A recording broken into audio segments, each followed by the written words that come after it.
Welcome to EXP Insights. Today's episode, our president, Anthony Serafino, and a special guest, Heather Hammack, president of Famous Software. All right, welcome to Exp Group Insights. I am your host, the president of Exp Group, Anthony Serafino. It is so great to be with you, back with you all.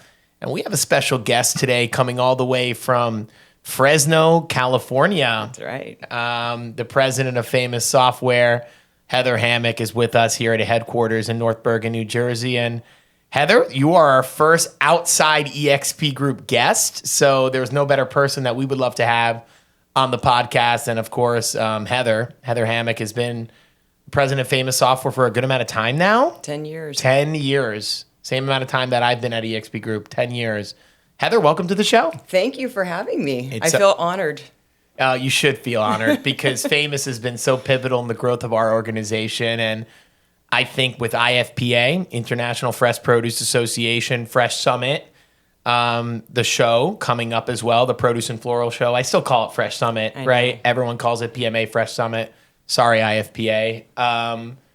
That's coming up for Famous, and it's in Anaheim, California once again. And we are exhibiting as well, and I thought it would be amazing. It's been a few years since you've been here at headquarters. It has, 2 years. What do you think? What do you think about the place? I think it looks awesome. Every time I come here, something's under construction, and you guys are just growing and growing and growing, and it's so awesome to see. Well, thank you so much, and we always love when you come and visit. I know you're such a busy woman.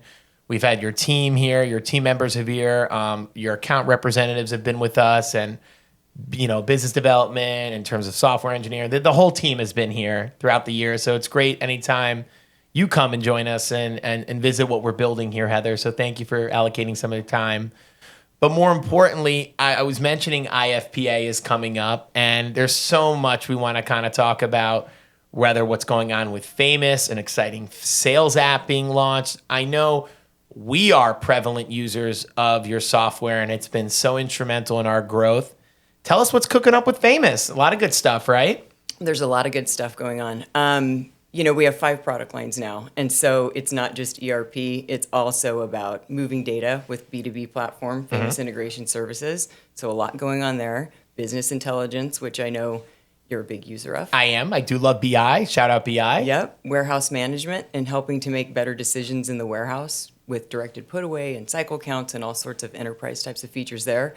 And as you just mentioned, our newest product line, apps. So really moving some of the work that was happening from behind a desktop to where the actual physical work is being done, and having technology available for users outside of your normal 4 walls of an office. It's so interesting you talk about the 4 walls of an office, because when people think the produce industry, they don't really think about those 4 walls, right? They think about agriculture.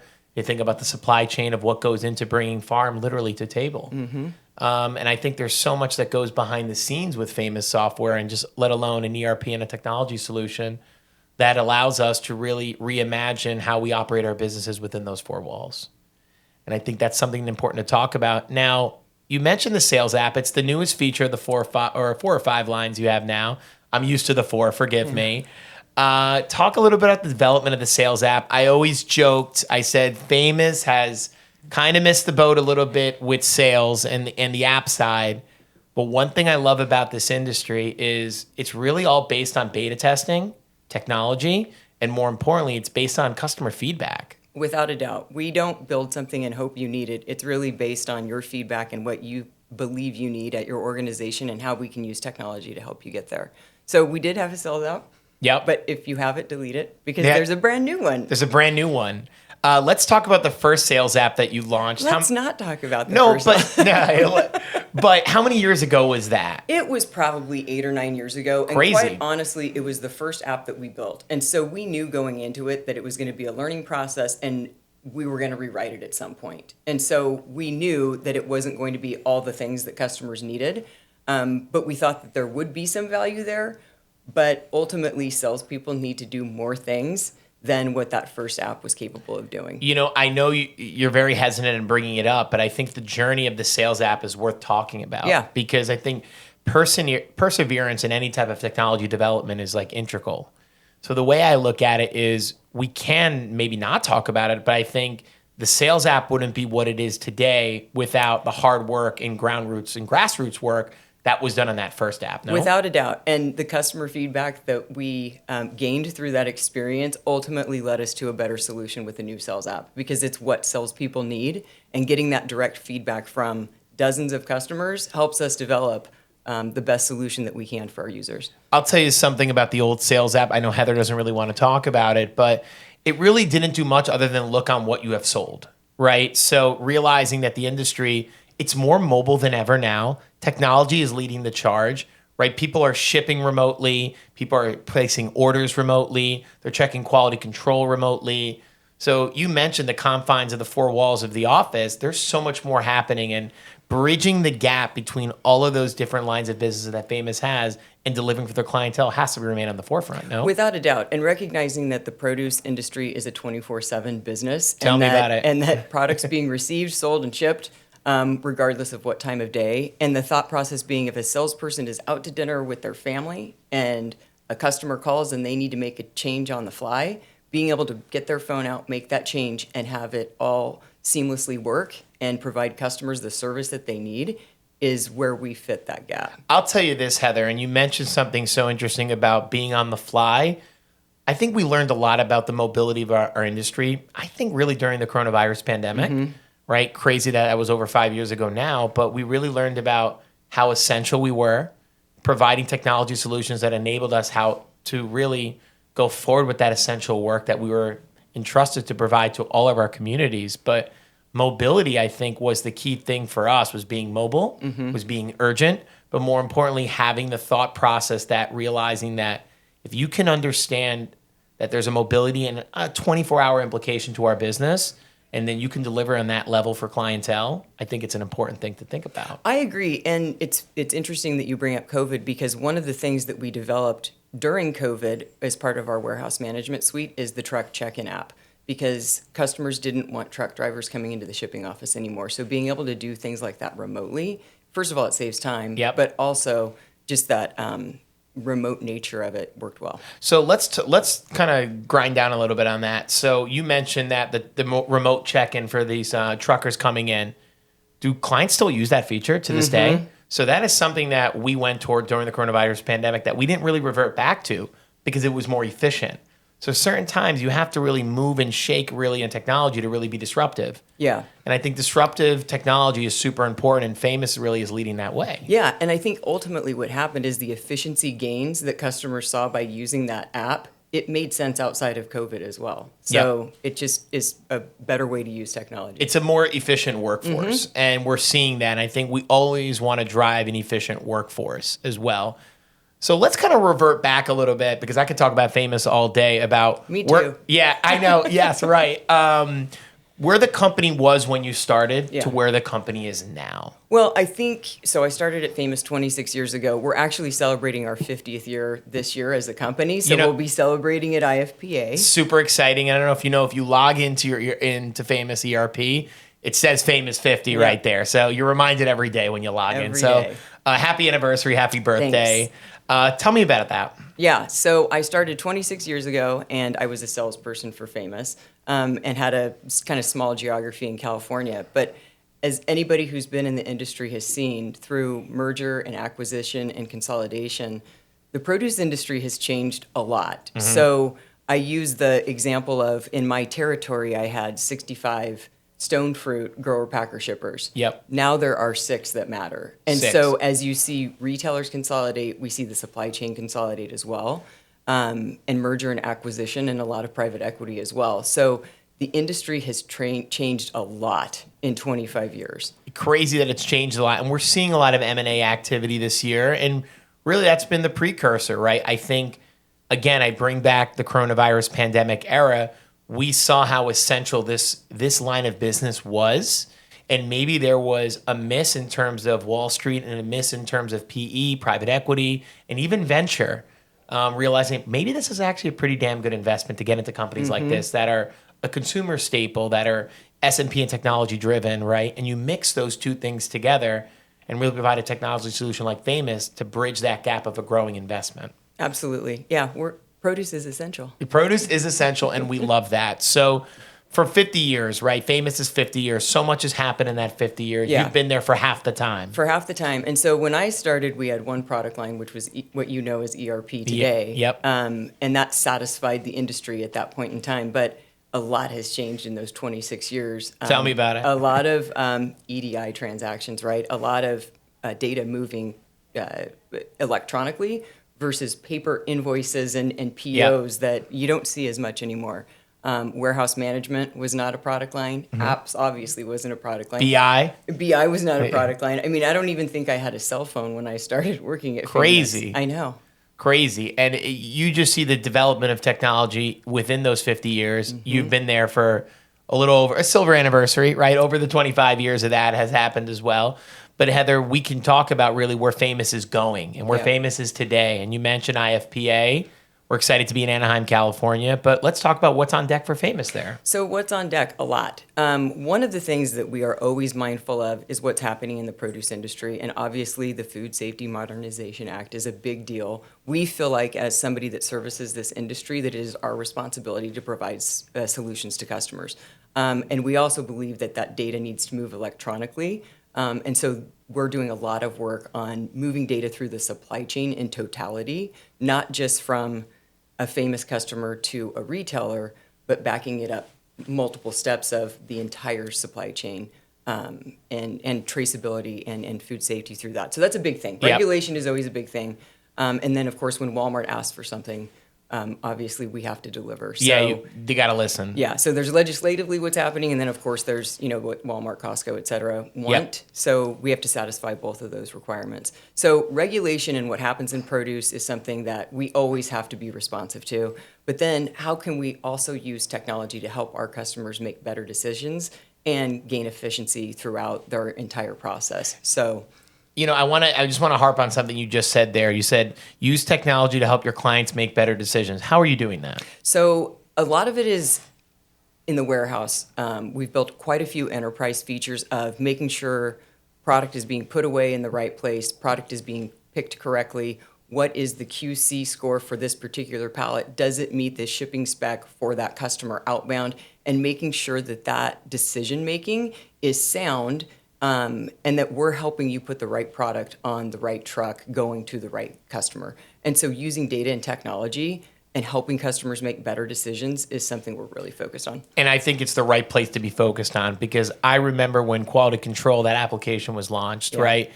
And we were doing QC basically remotely, and we were doing it so antiquatedly. And I thought, is there a way? I remember beta testing that for Famous software a few years ago now. And seeing how far and how imperative that line of what Famous delivers for us, at least, but just overall for their clients, it's amazing to watch what QC does for us and the customization of does this spec of merchandise meet the spec for this outbound for this particular client? Absolutely. There's so much customization about that, and I wanted you to kind of talk about the customization availability of what Famous can do. Yeah, so Famous is a platform, a delivered platform that everybody has the same platform, but we recognize that everybody has their proprietary types of things that they want as well. And so we deliver solutions inside of our ERP application that are specific to our customers and what they need that is different than maybe their competitor or the person next door. It's funny because we talk about ERP so much, enterprise resource planning, right? And I think a lot of people seem to forget that ERP is such a customized solution tailored for your particular needs. What works for client A does not work for client B. What works for client C does not work for client D. How is it bridging the gap of being that customizable solution, software-based ERP, but also delivering not a one-size-fits-all, but features that really can work for a larger scale of clients? Yeah, so the biggest component is making sure that we can continue to move customers forward. So on releases that they can continue to move forward. So we'll basically do anything a customer asks us to do as long as that we can keep them moving forward with all the delivered product lines that we have. And so we recognize not every customer is the same. And so we need to be able to not only have a deliverable that everybody has, but also support those proprietary types of things. So we feel like it's the best of both worlds. You can continue moving forward. If you need a food safety regulation gap to be filled, we're going to do that for you. But then you also have the luxury of having customized software that is specific to your organization. You know, Heather, I just want to keep harping on something, and it's so smart about how Famous is delivering a customizable solution for clients, but realizing that, you know, in ERP as well is how can you end up being the ERP of tomorrow, right? Because you were the ERP of yesterday.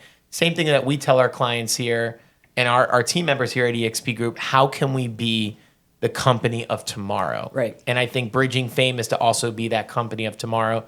So what's next on the docket for Famous, right? And that's a good question. I think what we used to see is customers using Famous to track their business. Now we see customers using Famous data to drive their business. How can I make better decisions in the future? So I think AI or predictive analytics are something that's really important. So being able to forecast sales based on what I know and what my history has been, how can I forecast what's going to happen next quarter, next year, the next 5 years? How can I plan my supply side of my business and try to have a budget and a roadmap there based on historicals? How can I optimize my manifest in the warehouse knowing that this particular customer needs this quality and it has to go 2 days away? Can this product make it? And optimizing what you have in your warehouse and helping you make the best decision possible with highly perishable produce. Well, you know, it's funny you mentioned, and I've said this on a few podcasts already before, so if you heard this line, I apologize.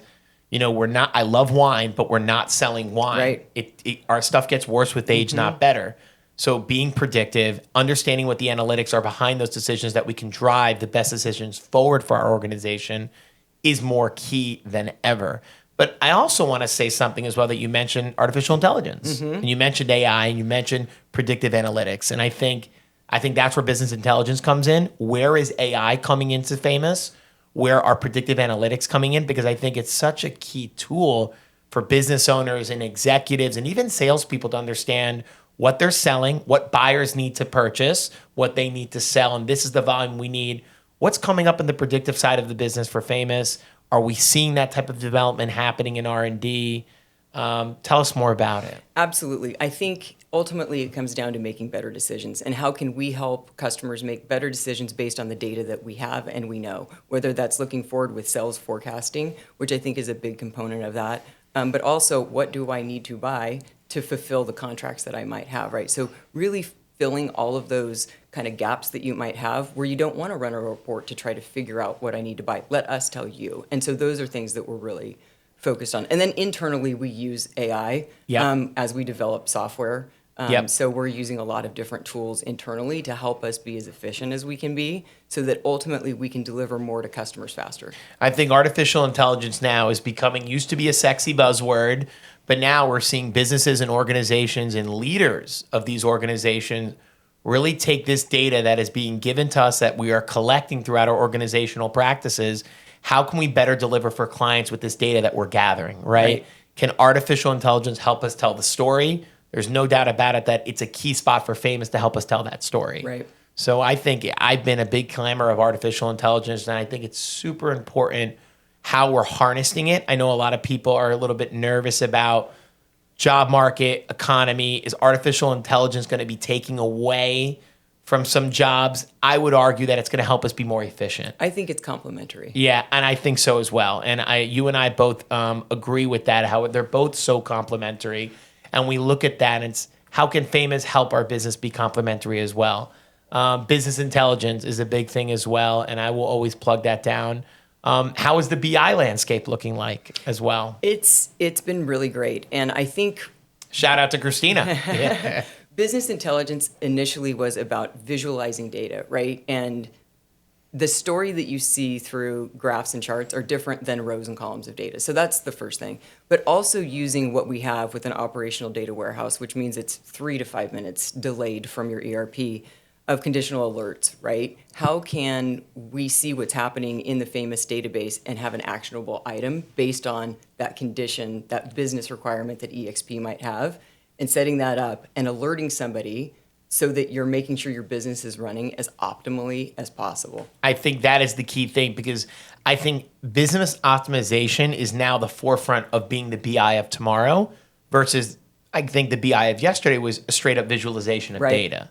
So as we're understanding the visualization aspect of business is super important, but how can we optimize and be alerted when we can be more efficient in our operation? Absolutely. Being able to manage by exception, right? And not having to go and look for something, but having that exception come to you, I think is really important. I think it's imperative. And we're looking forward to the Famous Forum, because the Famous Forum hopefully is going to be a precursor to all of this as well. I just wanted to end on a couple notes, Heather, because I think Famous has been key for our business and really developing how we operate. We've been with Famous now for, over 10 years easily. I believe we picked up Famous in 2012, 2013. I'm losing track now. We were service-based, now we're cloud-based. And I've seen the difference that Famous has made in our organization, and seeing what your team is building and how they're delivering for us. I couldn't recommend the software enough, because I've seen where we first started. EXP Group's first week of sales, we did 83,000. That was our first week of sales we did at EXP Group. And seeing how much growth that we have, and how an ERP and Famous and your team has been so complimentary in our growth, we can't thank you enough for everything you've done for our company. Well, and our job is never done, and we appreciate customers like EXP who have grown so much. You run all of our product lines. We do. So you're an ideal Famous customer. Thank you. But you make us a better company as well, because you push us to continue to do different, better, build better technology solutions. Yep. And ultimately, that makes us a better company for you. Well, I'll tell you this. I think having a vendor like Famous that can help us drive the business as well, be that organization of tomorrow, allowing that our executives at our company, ownership, leadership at this company, and even our salespeople, down from the basic analysts all the way to our C-suite, understanding what Famous does for us and delivering that. Thank you to the team. We do use all the lines. I am a big proponent of the software, because I just saw where our company was before, and now I see where we are today and where we're going to be tomorrow. And I think disruptive innovation and technology, and what Famous has been doing and is starting to do, and really in this AI and artificial intelligence era, can I say that? I know we came off the Eras tour, but that is the big thing of this AI era, and I think Famous is leading that charge. Yeah, we absolutely are. Well, Heather, I can't thank you enough. Thank you so much for being here. Heather Hammack here with us at EXP Group Insights. We're so happy to have her here in studio with us, and really excited for the future. We're hoping we see you at the IFPA Famous Forum. Thank you, Heather. Thanks, Anthony. Take care. See you next time.